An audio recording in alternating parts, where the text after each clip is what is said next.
આજે તો પહેલાં ખીચડી ખાવા બેસી ગઈ છું. એમ તો શાક બની ગયું છે, રોટલી બાકી છે, પણ મને ભૂખ લાગેલી છે એટલે પહેલાં ખીચડી ખાઈ લઉં, પછી બનાવું શાંતિથી રોટલી. એમ વિચાર્યું એમ કરીને લઈને બેસી છું. ગરમ ગરમ ખીચડી મસ્ત. શાક રોટલી પણ બની ગઈ છે અને આજે બનાવ્યું છે રીંગણનું ભરતું. અને ચંદ્રકાંત બહાર ગયા હતા તો થોડો નાસ્તો લઈને પણ આવ્યા છે, તો જમી લઈએ પહેલાં. ગાઈસ, હમણાં એડિટ કરતી તેને યાદ આવ્યું કે ઘેરિયાવાળા આવેલા હતા, વિડીયો મેં બતાવ્યા નથી, તો આજે હું તમને બતાવું છું. અમારા વિસ્તારમાં એક આદિવાસી નૃત્ય તરીકે ઓળખાય છે ઘેરિયા, જે અમુક જ સિઝનમાં આવે છે. એમ તો ભાઈઓ બહેનો બંને દ્વારા ઘેરિયા કરવામાં આવે છે. ખૂબ જ મસ્ત હોય છે. એમ બસ જોયા કરીએ એવું થાય છે, મજા આવે જોવાની. તો આજે હું તમને થોડી નાનકડી ઝલક એક બે બતાવું છું કે ઘેરા એકચ્યુઅલી હોય શું.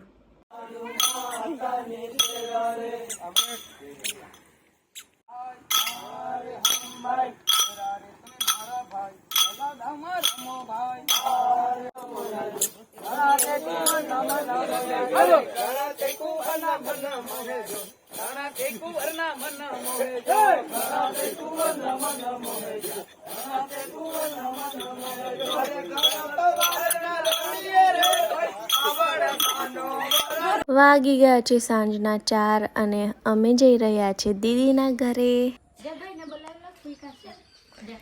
તનું પાણી લઈ આવજે.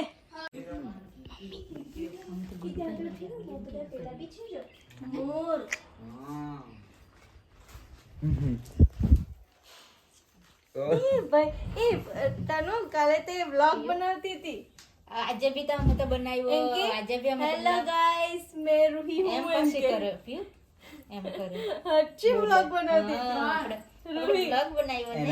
દીદી અને તનુપિયુને લઈને અમે જઈ રહ્યા છે મામા સસરાને ત્યાં, કેમ કે વેકેશન પૂરું થવા આવ્યું છે અને ગયા જ નથી. એ લોકો યાદ કરતા હતા, ખાસ કરીને રૂહીને યાદ કરતા હતા કે રૂહીને મળવું છે, એટલે ટાઈમ કાઢીને આજે તો નીકળ્યા છે મામાના ઘરે જવા માટે. અને મામાને ત્યાં પહોંચતા ખબર પડી કે અહીંયા પણ જો ભાત લવાઈ રહ્યું છે ખેતરમાંથી અને કુંદું બની રહ્યું છે. આજકાલ અમારા વિસ્તારમાં બધાને ત્યાં એ જ હાલ છે, ભાત કપાય છે, લાવી રહ્યા છે, જોડી રહ્યા છે, એ જ કામકાજ ચાલી રહ્યું છે. તો સારું છે, ચાલો મામા લોકોનું ભાત પણ ઘરે આવી ગયું છે. એક કામ ખતમ, ટેન્શન ખતમ, અને બધા બેસીને મસ્ત વાતો કરે છે. એક બાજુ કામ ચાલે છે. ઘણા ટાઈમ પછી મળવાનું થયું. લાસ્ટ ટાઈમ અમે કેરી સિઝનમાં આવેલા હતા. હવે ચૂપ જો ને આમાં જો દંડ મંજન કા કમાય છે મસુડો કા કમાય મજબૂતી દાડો કે મજબૂતી મજો બોલા છે બોલા.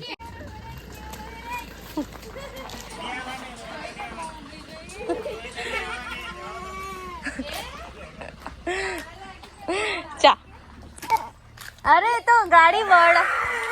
અમાર રૂહી મેડમ ખીજવાઈ ગયા હતા, પણ જેમ તેમ મનાવીને આવી ગયા છે ઘરે, કેમ કે હવે અમારે જવાનું છે રૂહીના મામાના ઘરે. ચાલો મમ્મી, બાય બાય. રૂહી બાય કરી દે બાને. અરે બાપરે, આ શું છે? ધૂળ છે કે ધુમ્મસ છે? ધૂળ જ છે. કેટલું ધૂળ હતું બાપરે.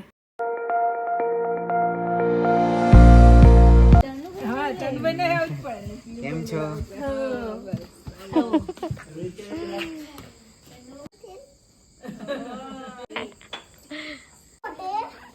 હા, રૂહી બાય કર દે.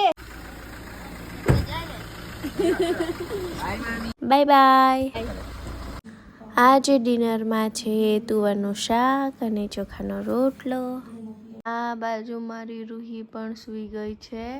ડેડીને યાદ કરતી હતી, જેમ તેમ મનાવ્યું છે કે તનુપિયુને ઘરે મૂકવા જ ગયા છે, પાછા આવી જશે, તો જેમ તેમ કરીને સૂઈ ગઈ છે. તો ચાલો વ્લોગને અહીંયા જ એન્ડ કરું છું, કેમ કે ખાસું લેટ થઈ ગયું છે. હજી તો એડિટિંગ બાકી છે. મળીએ કાલે નવા વ્લોગના સાથે. વિડીયો પસંદ આવ્યો હોય તો લાઈક કરજો, આપણી ચેનલને સબસ્ક્રાઈબ કરજો. મળ્યા કાલે. Bye bye guys.